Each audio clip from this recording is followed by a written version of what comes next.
Bonjour à toutes, bonjour à tous. J'espère que vous allez bien. Content de vous retrouver dans PQTR. On s'intéresse ensemble depuis quelques épisodes dans cette saison 1 à savoir pourquoi les gens restent à Paris, le thème du moment. Je voulais tout d'abord vous remercier pour votre fidélité depuis que cette aventure a commencé. On approche de la fin de la première saison et je suis ravi depuis le début de partager ces rencontres avec vous. Vos partages et vos likes m'aident toujours à avancer. J'aime vous faire découvrir des histoires qui nous permettent de prendre du recul. On s'intéresse et on s'intéressera toujours à des situations, des métiers, des choix de vie, de personnes qui gagnent à être connues. On garde des questions récurrentes puis on pose celle qui nous vient sur le moment.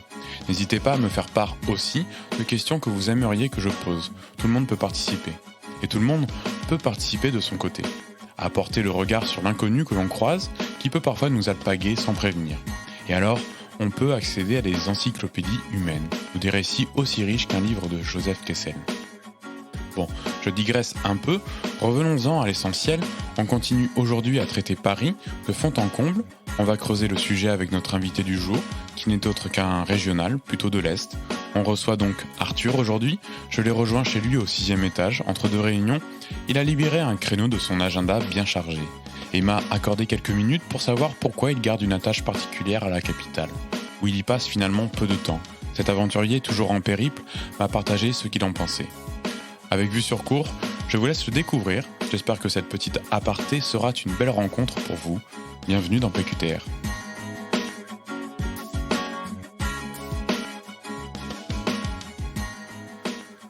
Bonjour Arthur. Bonjour Sébastien. Comment ça va aujourd'hui ? Écoute, ça va, je subis le froid parisien, tu vois. J'ai chopé un petit rhume, mais à part ça, tout va très bien. Bon, tant qu'il neige pas, voilà, ça va aller. Est-ce que tu peux nous rappeler qui tu es ? Qui je suis ? Alors, je m'appelle Arthur, j'ai 32 ans. Qui je suis ? C'est vaste, ça. Je ne suis pas parisien d'origine, puisque j'ai grandi en Franche-Comté, à Besançon plus précisément, où voilà, j'ai eu une enfance très heureuse dans une petite ville assez tranquille. Puis ensuite, j'ai fait mes études à Strasbourg principalement, un petit peu à l'étranger. Études dans le commerce, études qui m'ont amené ensuite à travailler dans le cinéma à Paris, donc à commencer dans l'exportation de films, puis ensuite à faire doucement mon chemin voilà, à travers la finance du cinéma, la banque du cinéma, la production.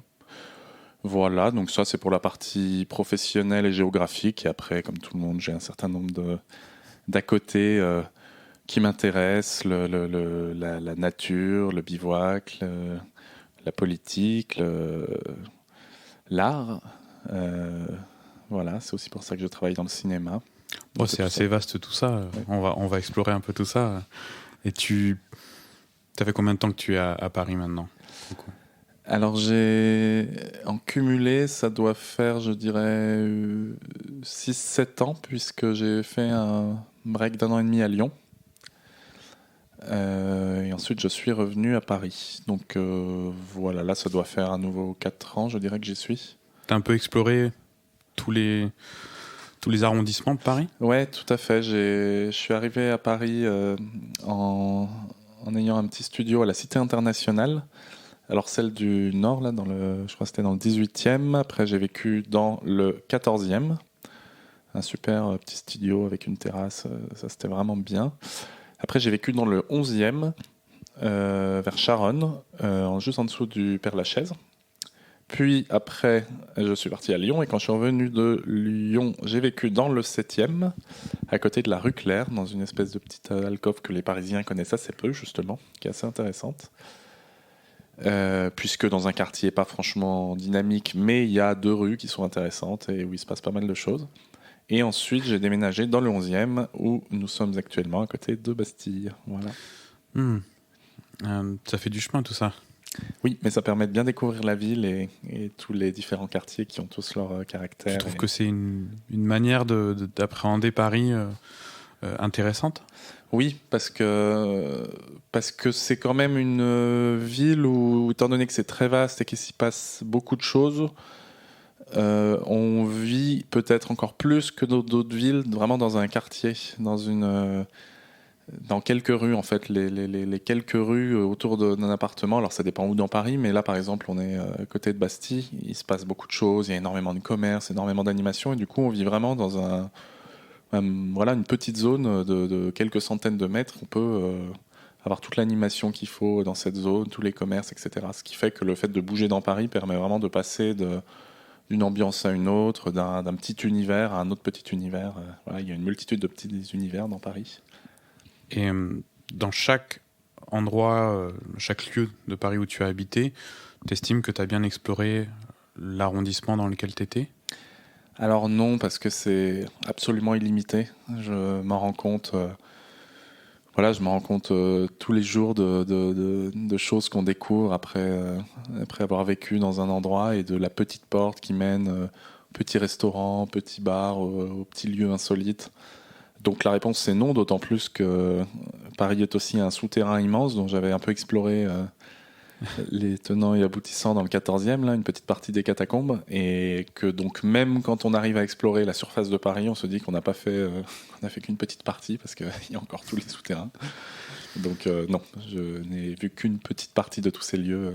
Est-ce que tu confirmerais aussi un peu la légende qui dit que à Paris, on explore beaucoup plus les endroits autour de notre arrondissement que notre quartier. On explore beaucoup plus que notre quartier. Tu vois, on est plus ailleurs que à faire les rues à côté de chez nous. Alors oui et non, parce que c'était plus mon cas au début, quand j'étais à Paris au début, où effectivement, en plus j'avais mes amis qui n'étaient pas forcément à côté, donc voilà, je naviguais beaucoup dans Paris. J'avoue que ça dépend, je pense, un peu des quartiers, parce que là, je vis quand même beaucoup dans le quartier. Vraiment, tout est dans le quartier, piscine, cinéma, resto, bar. Et là, pour le coup, je vis vraiment dans un petit univers assez petit, finalement, où tout est à proximité. Tu nous as dit que tu habitais à Bastille, dans le quartier de Bastille. C'est quand même un quartier qui bouge beaucoup. Et à première vue, on pourrait se dire, ah ouais, habiter dans un quartier où ça bouge beaucoup, ça peut être le bazar, on peut avoir des nuisances, des choses comme ça. Est-ce que tu penses que ça s'applique, cette pensée-là s'applique là où tu habites et généralement dans les grands quartiers parisiens, tu vois, est-ce qu'on est vraiment dérangé par les nuisances ou en tout cas de l'activité qu'il peut y avoir dans un quartier qui est habituellement bien chargé en population en fait? Alors, il me semble que Paris étant tellement concentré, c'est une des villes les plus concentrées du monde. Ça se joue vraiment au mètre près ou à la dizaine de mètres près. C'est-à-dire que, par exemple, moi, je suis pas loin de la rue de Lappe, qui est quand même une rue assez festive où ça fait du bruit. Il y a beaucoup de gens qui font la fête, etc. Ah ouais. Seulement, je suis certes pas loin, mais je ne donne pas sur la rue de Lappe. Je suis à une rue d'écart. Et en plus, l'appartement donne sur cour. Et ces deux simples aspects-là font que en fait, c'est très calme. En tout cas, mon logement est très calme. Le quartier l'est peut-être un peu moins, mais ça dépend des moments. Et en tout cas, ça n'est pas une nuisance pour moi. Je le vois souvent quand je vais prendre le train très tôt le matin pour aller randonner. Moi, je pars en tenue de randonnée et je croise tous les fêtards qui rentrent de soirée.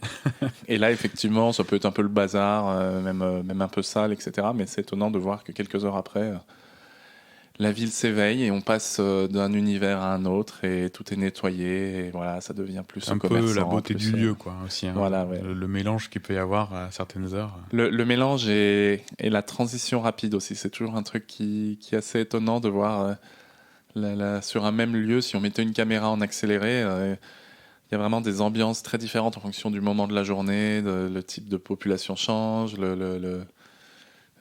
ouais, voilà, ça change énormément d'un moment à un autre de la journée et c'est assez marrant à voir. Alors j'aimerais revenir un petit peu sur tes débuts à Paris. T'es arrivé vraiment pour le boulot, pour commencer ta vie professionnelle. Oui, tout à fait. Et comment t'as réussi à t'intégrer à Paris ? Est-ce que ça a été dur ? Est-ce que, donc au niveau social, au niveau juste d'être dans une grande ville comme celle-ci, qu'est-ce que tu peux nous dire par rapport à ça, à ton passé, à ton arrivée à Paris ? Alors, j'ai eu la chance d'arriver à Paris en connaissant des gens sur place, ce qui change absolument tout en termes de vie sociale. Ce qui fait que dès le départ, j'ai eu une vie sociale. mais qui s'est cantonné à mes connaissances, en tout cas au début, le temps de me construire un réseau dans le temps avec les collègues, etc. Mais je pense que c'est quand même assez compliqué à Paris de se créer un entourage rapidement quand on arrive seul dans la ville, puisque c'est trop gros, trop concentré. Donc déjà, les gens n'ont pas forcément un besoin absolument énorme d'aller vers l'autre. C'est même parfois plutôt l'inverse. Et en plus, voilà, beaucoup de gens ont leur vie déjà établie, sont à courir constamment pour faire face à leur vie déjà établie. Et donc n'ont pas forcément un temps à consacrer à l'autre, à l'inconnu et à la nouvelle connaissance. Ce qui fait que sans connaître personne à Paris, je pense que les arrivées peuvent être un peu difficiles. Ça dépend probablement des âges, évidemment, quand on est étudiant, ce genre de choses, c'est plus facile de rencontrer des gens, mais moi qui arrivais, en tant que, comment dire, pour des raisons professionnelles, en tant que jeune actif, c'est, je pense, un peu plus compliqué de rencontrer de nouvelles personnes, et d'ailleurs, ça m'a pris du temps. Est-ce que tu as pris part à des activités extra-pro, comme je sais pas, des associations, des activités culturelles, des choses comme ça, pour t'intégrer, ou alors juste découvrir et animer tes journées, et découvrir par là ce que pouvait être une vie bien remplie, presque parisienne, on va dire. Oui, tout à fait, je vois ce que tu veux dire, et je ne l'ai pas fait suffisamment. Déjà parce que je bossais beaucoup, probablement trop, et en plus parce que voilà, j'avais ces connaissances qui étaient déjà là, et j'ai tout de suite été dans ce petit travers parisien qui est que voilà, on a vite, si on a un réseau de connaissances établi, on va pas forcément chercher à renouveler ça, en tout cas pas à l'âge où je suis arrivé à Paris. Donc au début, je n'avais vraiment pas d'autres activités en dehors que les activités culturelles et le fait de voir mes amis. Ça a un petit peu changé dans le temps. J'ai effectivement fait un peu d'associatif avec quelques rencontres intéressantes et quelques activités, mais toujours avec ce travers qui est que c'est déjà difficile de voir les gens que l'on connaît, ses amis, etc.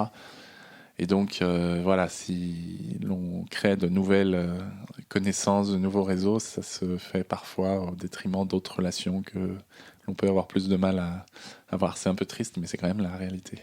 Et depuis temps blanc, là, pourquoi tu restes à Paris ? Pour le travail, parce que mon travail me plaît, et qu'il y a certains secteurs, en l'occurrence celui du cinéma, de l'audiovisuel, où, pour résumer, c'est quasiment tout à Paris. Et c'est vraiment la raison principale pour laquelle je reste à Paris. Après, je vois tout de même les attraits quand même de la grande ville. Comment dire ? C'est le genre de lieu qui a d'énormes qualités et d'énormes défauts. Ce qui fait que, bon, on voit évidemment les énormes défauts de la vie parisienne que beaucoup de gens pourront citer.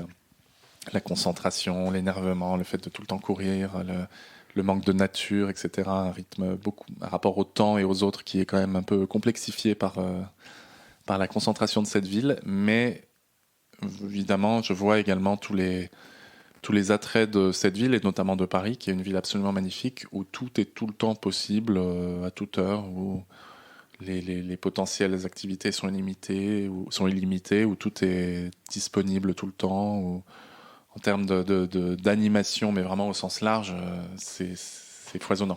Et donc ça, je le vois vraiment aussi. Donc il y a des gros défauts, des grosses qualités, qui du coup s'équilibrent et font un entre-deux où je vois vraiment les intérêts de Paris, et je suis assez content quand même d'y être, mais je vois aussi les limites. Et donc ces deux choses-là s'équilibrant, ce qui me fait rester, c'est quand même la vie professionnelle. Et comment tu trouves ton équilibre dans tout ça ? Tu parles de ton boulot. Tu parles aussi de toutes les activités qui pourraient paraître oppressantes. Mais, et toi, comment aujourd'hui tu as réussi à créer ton équilibre dans cette vie parisienne, extra-parisienne ? Eh bien, en partant régulièrement de Paris. C'est un peu contradictoire, mais le pays est fait de telle façon que tout est construit en étoile, en tout cas en termes de transport. Ce qui fait qu'en fait, on est très vite partout. C'est très facile, en tout cas quand on est jeune actif, qu'on peut avoir les moyens quand même de se payer des billets de train. On est très vite partout, et je suis très vite dans la nature, aussi bien côté montagne que côté mer.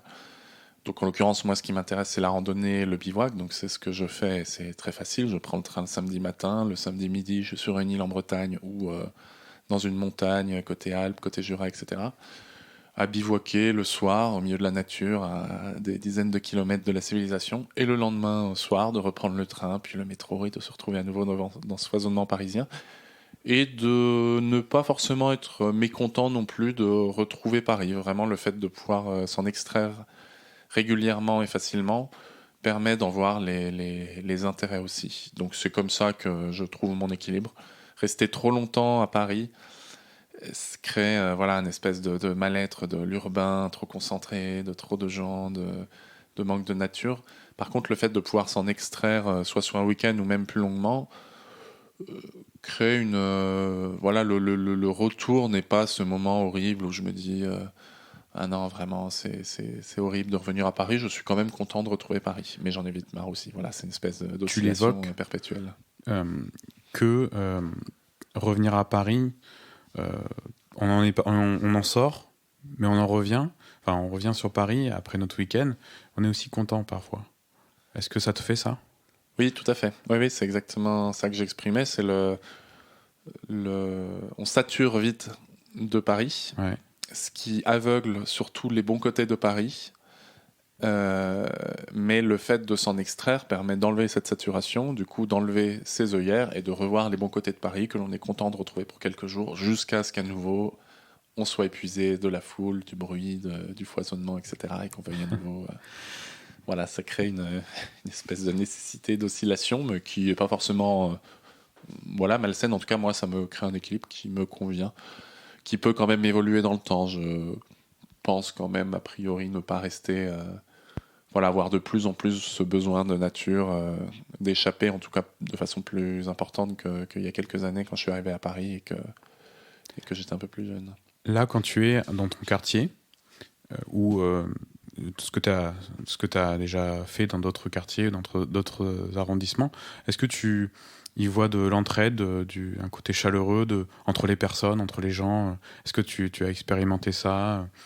Comment tu décrirais un petit peu l'ambiance des Parisiens, des gens qui habitent à Paris, entre eux, dans ton quartier ? Est-ce que tu trouves ça... Est-ce qu'il y a de la chaleur, de l'entraide entre tes voisins, là, par exemple avec les voisins, il y a de l'interaction ?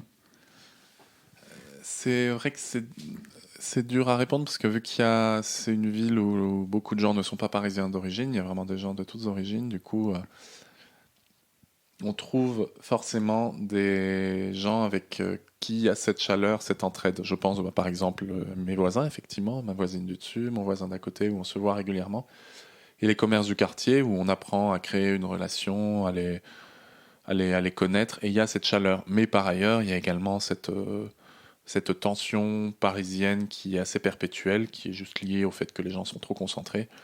Et du coup, voilà, il y a vite dans la rue, dans le métro, des tensions, des remarques Ils sont concentrés sur quoi ? Trop concentrés d'un point de vue densité de population. Ah pardon, oui. Parce que moi, quand tu as dit concentré, effectivement, il y a cette concentration. Mais je pensais aussi à concentré dans le sens, chacun est dans son tunnel. Oui, alors il y a ça aussi, effectivement. Il y a ces deux choses-là, le fait que chacun est également dans son tunnel du fait du manque de temps et du fait de courir un peu tout le temps.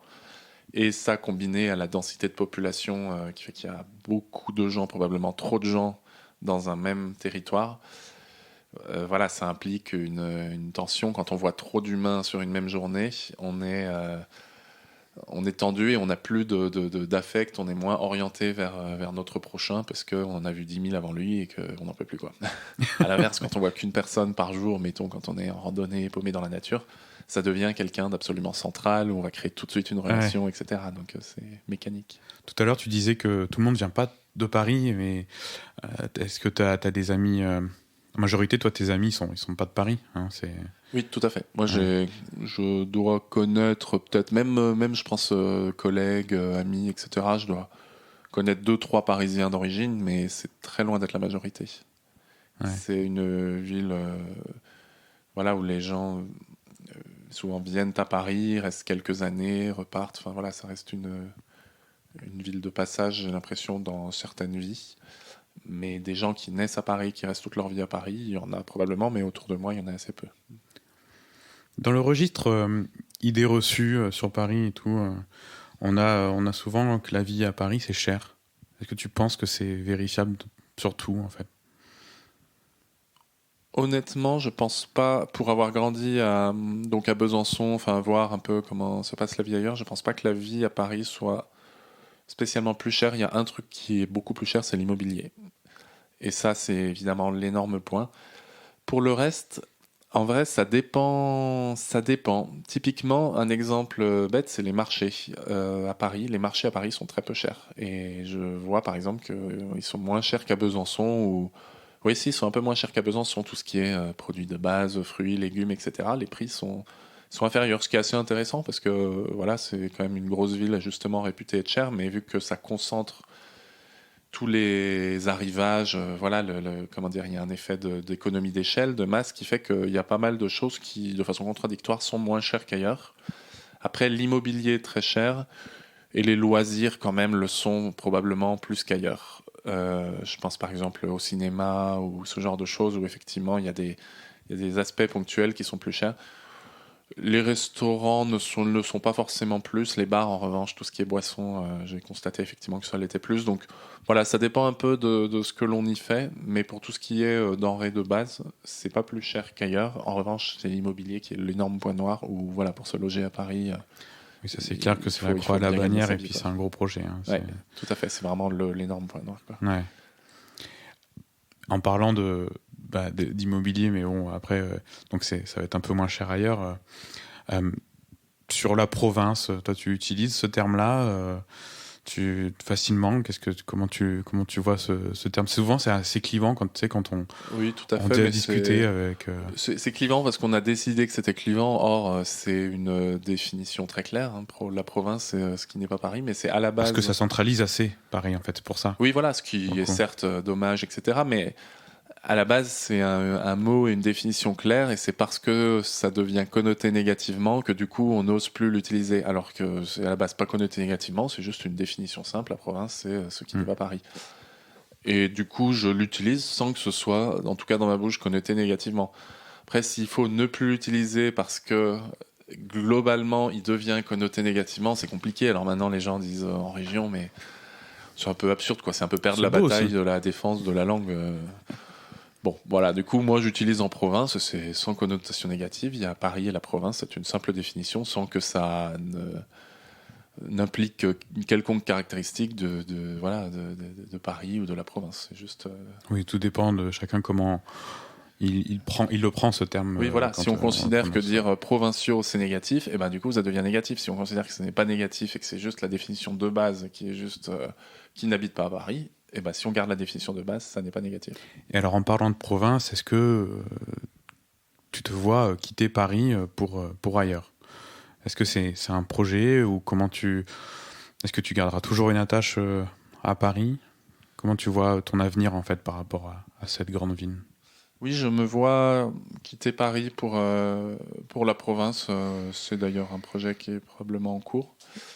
Et, et voilà, c'est peut-être une étape de vie aussi où j'ai voilà, vécu dans les grandes villes. J'ai bien profité de ce foisonnement qui est assez fascinant quand on a la vingtaine et que tout est possible.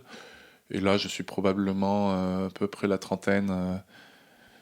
Voilà, dans cette étape où je suis plus orienté vers la nature, j'ai vu les attraits de la ville, je les ai exploités, j'ai fait pas mal voilà, de choses en ville. Et maintenant, je suis un peu plus tourné vers un peu plus de calme, voilà, un petit rythme qui se ralentit. Et donc, tout ça pour dire que je suis effectivement potentiellement intéressé par le fait de m'installer en province avec l'aléa du travail. Sachant que, voilà, encore une fois, ça dépend du travail qu'on fait, mais moi, en l'occurrence, mon travail me lie quand même beaucoup à Paris. Oui, tu seras assez rattaché à Paris. Voilà, De toute tout à manière. fait. Donc, ce qui voilà, peut me permettre potentiellement d'envisager une vie duale entre Paris et un lieu ailleurs, même si pour le coup, c'est pas très. Voilà, le cliché du Parisien qui a sa maison ailleurs n'est pas forcément toujours bien accepté. Ça dépend des coins, mais en attendant, ça peut être le genre de vie que j'envisage à voir. Voilà. Se rapprocher de la nature, c'est vraiment ça qui t'anime pour, au-delà de quitter en fait la ville, c'est aussi se rapprocher de la nature. Alors il y a ça, mais il y a aussi une petite question de rapport au temps, de rapport aux autres, de ralentir un peu le rythme. C'est une petite philosophie de vie, on va dire, qui évolue et qui a besoin voilà, d'un peu plus de lenteur, d'un peu plus de contemplation. Ça paraît un peu cliché de dire ça, mais c'est quand même la réalité. D'accord. Et cela est quand même plus aisé dans des lieux où il y a moins cette frénésie parisienne. Ok. Je dis pas que c'est impossible à Paris, mais en tout cas, moi, je suis quand même assez sensible à mon environnement. Et l'environnement à Paris est cette rapidité, cette frénésie un peu constante, qui n'est pas forcément d'une compatibilité incroyable avec le fait d'être, voilà, de ralentir le rythme, d'être un peu plus dans la contemplation. Ok. Et pour faire le lien avec plus tard et à tes débuts à Paris, je veux te poser la question, qu'est-ce que tu donnerais comme conseil à quelqu'un qui arriverait à Paris, comme toi, là, la première fois que tu as débarqué à Paris, tu donnerais quoi à cette personne qui te remplace, en fait, qui prendrait ta place à Paris en arrivant? Eh bien, probablement de profiter de la vie parisienne, dans le sens où il y a énormément de Parisiens qui, en fait, n'en profitent pas parce qu'elle est foisonnante. Donc, et ce foisonnement, comment dire, je vais pas dire fait peur, mais tellement vaste, et du coup, c'est peut être dur de s'y retrouver. Et du coup, la plupart des Parisiens, en fait, en profitent finalement peu, dans le sens où ils vont assez peu voir des expos, peu au théâtre. Moi, j'ai plein voilà, des collègues qui sont là depuis 20, 30 ans, mais qui ne voient jamais la moindre pièce de théâtre, la moindre création culturelle, ce qui est quand même un des gros attraits de Paris. Donc ça serait le premier conseil, ça serait de quand même, en tout cas si c'est vraiment un passage provisoire, même sur plusieurs années, de quand même vraiment profiter de cette vie parisienne qui est très vaste, très grande, et dont beaucoup de personnes ne profitent pas. Voilà, il y a énormément de choses à visiter, des univers à découvrir. La grande ville implique voilà, énormément d'univers que beaucoup de gens n'explorent pas. Donc ça serait mon premier conseil. Le deuxième, mais là beaucoup de gens vont pas être d'accord, ça serait quand même de tenter de vivre dans le centre, ce qui implique forcément de vivre dans une petite surface.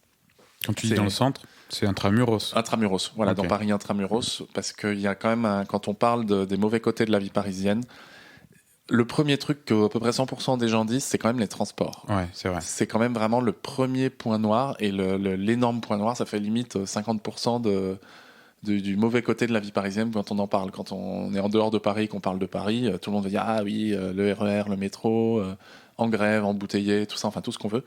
Et le fait de vivre dans le centre de Paris, ça se fait forcément au détriment de la taille du logement, faut trouver un tout petit truc, mais ça permet d'éviter les transports en commun souterrains et de pouvoir se déplacer, par exemple en vélo, ce qui se fait maintenant très bien dans Paris, qui reste quand même une ville relativement petite, et de beaucoup plus profiter de la vie parisienne le soir après le boulot. Parce qu'effectivement, le côté je travaille dans Paris, mais tous les soirs je dois prendre le RER et aller voilà, dans banlieue assez lointaine. Ça t'enlève peut-être des opportunités. Voilà, ça enlève quand même un énorme attrait de la vie parisienne. C'est un peu comme si on avait du coup les mauvais côtés de la vie parisienne sans les bons côtés. Alors c'est très discutable, hein. Beaucoup de gens vont pas être d'accord parce qu'il y a la taille du logement qui est quand même un gros point. Mais en tout cas, si on y est jeune et quelques années, moi je conseillerais plutôt de renoncer à avoir un grand appartement pour vivre dehors dans la vie parisienne qui offre énormément d'opportunités et de façon un peu plus centrale pour moins dépendre des transports en commun. Donc, globalement, c'est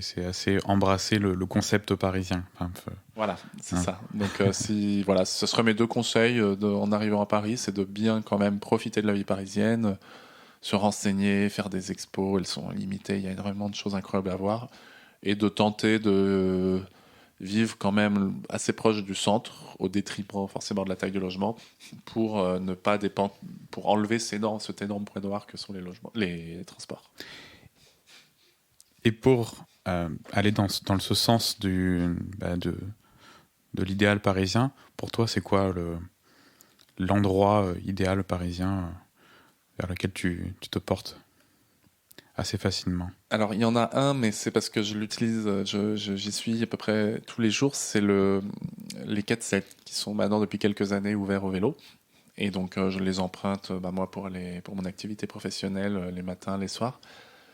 Et il faut avouer quand même que ces quais de Seine sont vraiment sublimes. Et même en tant que Parisien depuis des années, le fait de regarder cette enfilade de ponts, ces couleurs du ciel qui est quand même assez changeant à Paris, on a l'intérêt d'avoir une météo assez changeante. Il y a le vide du ciel, des belles lumières, etc. De voir ce reflet-là sur la Seine au milieu des bâtiments historiques parisiens, de la conciergerie, du Palais Royal, etc. C'est quand même quelque chose d'assez extraordinaire, même après des années. Et donc c'est très cliché, juste faire les bords de la Seine à pied ou en vélo, c'est quand même d'une beauté incroyable pour peu qu'on prenne le temps de regarder et qu'on y soit sensible aux lumières, à l'architecture, aux perspectives, etc. Donc c'est l'endroit où tu vas peut-être te ouais. ressourcer de temps en temps, avoir autant l'opportunité que tu y passes en vélo. Ouais, tout à fait. C'est un endroit à la fois pour moi utilitaire parce que ça reste une piste cyclable et un lieu de passage, mais d'une beauté sans nom. Donc ça fait double job un peu, c'est que ça me permet de me ressourcer, mais tout en étant un lieu, tout en étant un axe qui me permet de me déplacer dans Paris. Donc c'est vraiment les... Et quand tu passes sur ce boulevard magnifique que sont les quais, parfois tu peux aller dans des cafés, des bars ou autres. Qu'est-ce que tu nous conseillerais comme endroit ? Alors il y en a un qui a ouvert récemment, qui peut paraître un peu touristique, mais je le conseille vraiment. C'est le restaurant de l'hôtel Sceaux Paris. Le restaurant s'appelle le Bonny, je crois. Et en fait, c'est le dernier étage de l'ancienne préfecture de police qui est à côté du port de l'Arsenal, juste à côté de la garde républicaine. Et en fait, cet immeuble était donc un ancien immeuble administratif qui a été complètement rénové. Il y a des appartements, je crois qu'il y a une piscine, il y a des bars, il y a une crèche dedans, il y a plein de choses. Et au dernier étage, il y a ce restaurant-bar qui présente une vue absolument magnifique sur Paris et de loin la plus belle. Alors au niveau de la nourriture et de ce qu'il y a à boire, je ne m'exprimerai pas trop dessus et forcément c'est pas donné, mais quand même aller une fois voir cette vue qui est la plus belle perspective de Paris parce qu'on domine un peu la Seine, on domine l'île Saint-Louis puis l'île de la Cité. Et on n'est pas trop en hauteur non plus. Donc on domine vraiment Paris en étant à la bonne hauteur et en ayant cette perspective qui est absolument magnifique. Donc c'est un endroit qui a ouvert il n'y a pas très longtemps, il y a un mois, quelque chose comme ça. Donc c'est assez récent, les Parisiens ne connaissent pas encore trop, mais je conseille vraiment parce que c'est très très beau. Donc vraiment pour le lieu et pour la vue. Et voilà, c'est l'endroit. T'as un petit café aussi où tu vas te poser de temps en temps ? Dans le 11e, il y a le café de l'industrie qui est toujours une espèce d'icône un peu, pour le coup pour Parisiens, pas pour touristes. C'est vraiment un café... c'est un peu comme les bouillons, on va dire, mais les bouillons restent quand même des lieux plus pour les touristes, qui sont des lieux de passage un peu obligatoires, où il y a énormément d'étrangers. Le café de l'industrie, c'est un peu une institution, mais qui est vraiment pour les Parisiens, où on mange pour pas cher, bien, c'est de la nourriture maison, c'est une ambiance assez intéressante. Et c'est un lieu assez chaleureux, en fait, où on se sent bien, qui est assez grand, donc il y a aussi beaucoup de place, on est toujours sûr de trouver de la place. Donc voilà, c'est une institution plus pour Parisiens et que je trouve très agréable avec pour des petites soirées efficaces. Sympa à embrasser comme ça pendant un petit après-midi ou une soirée à toute heure. C'est exactement ça. Il y a beaucoup de gens qui, la journée, un peu télétravail, font des rendez-vous et à partir de 18h, on sort les bières et les plats et après la soirée se poursuit. Voilà. Bien, merci Arthur. On va terminer sur ces bons conseils. Je te remercie pour ce moment. Je t'en prie, Sébastien. Et puis, chers auditeurs, je vous souhaite une bonne soirée et puis à plus tard. Salut. J'espère que vous avez apprécié cette nouvelle rencontre. Merci d'être arrivé jusque-là et bien sûr pour votre écoute. N'hésitez pas à mettre un petit like, cœur ou pouce vers le haut pour signaler votre contentement et pourquoi pas à suivre le podcast pour être prévenu des nouveaux épisodes. Vos manifestations de soutien font toujours plaisir. Le mixage et les arrangements ont été réalisés par mon ami Lacaze. Moi, c'est Sébastien. Il ne me reste plus qu'à vous souhaiter une belle journée ou une belle nuit. Je vous dis à bientôt pour une nouvelle rencontre, une nouvelle histoire. C'était Pourquoi tu restes ?